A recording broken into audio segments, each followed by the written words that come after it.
Hello, everybody.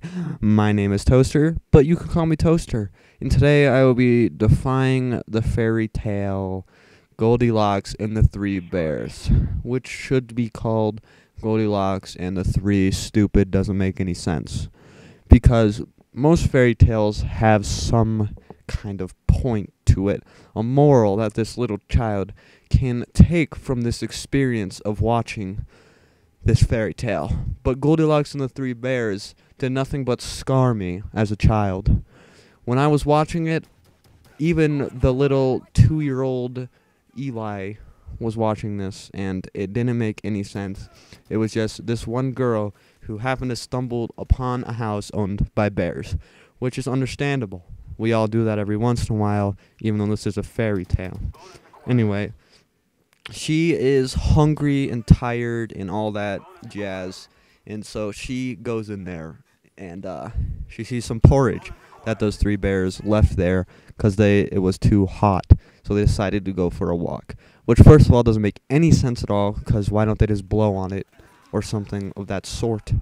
So that doesn't make any sense. There's our first defiance, I think would be what I would call that term. And then I just got distracted by the gameplay, I'm sorry. And then the girl, she goes and eats the porridge, which is owned by bears, which she's fat. I mean, why would you, 3 bowls of porridge? Each one of those bowls of porridge is meant for a bear, and bears eat a lot. I don't know if you've realized that, but they eat like 4,000 pounds of fish a day, and this little girl eats all of their porridge, which has to be like 10 cauldrons of porridge, which makes her the fattest little girl I've ever heard of. And then she goes and sits in the chair, and if I remember correctly, she breaks the chairs. I mean, what a meanie, bobini, Sloveni. I mean, that is horrible. Breaking somebody's chair. That's breaking and entering. She could get arrested for that. And this is a cartoon meant for little kids. Scarring. Maybe that's why I'm such a delinquent now. A juvenile delinquent. Because I witnessed Goldilocks break and enter. That's horrible. And then she has the audacity, I think would be another fancy word to use, to sleep in their beds.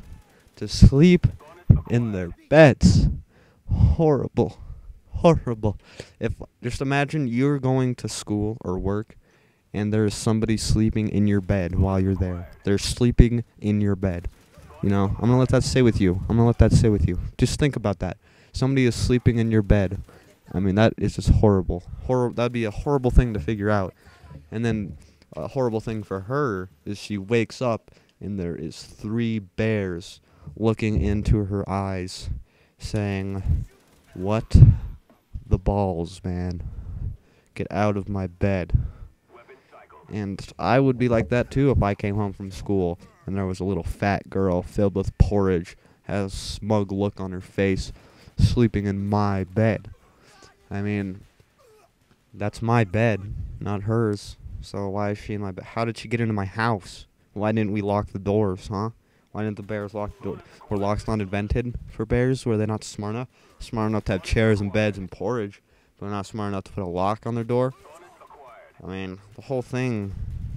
I mean, I would be able to look past this if there was a point to the story. But I mean, then, as far as I'm aware, the girl just leaves. She leaves the house. There's no punishment. Maybe the bears eat her. Maybe that would be a point. You know, don't mess with the bears. But as far as I'm aware, there's absolutely no point to this story. And it just disappoints me. I mean, Cinderella had a point, I think, you know. Even if you're a poor maid who works for stepsisters and a stepmom that are really mean and make you clean all day, you're still a beautiful person, and you can still get the prince. But that doesn't really matter because Cinderella was a beautiful woman. So maybe if it was like an ugly fat girl, that would make sense, but it wasn't. So maybe that'll be next episode. Me defying Cinderella. But that's pretty much all I have to say about the disgrace to fairy tales. So let's talk about this gameplay where I go 43-10. I'm pretty sure. Dang it, my phone's ringing. But I'll just ignore it. I don't care what they have to say to me. This is more important. Anyway, so I have in wager matches. I'm not playing the best people, but stop drinking the haterade and whatever that guy says. I don't remember. And yeah, so I do really good. I own really long gameplay. I'm just trying to stall until it's almost over. Stall. Yeah, it's over. So I hope you enjoyed my rant. Peace.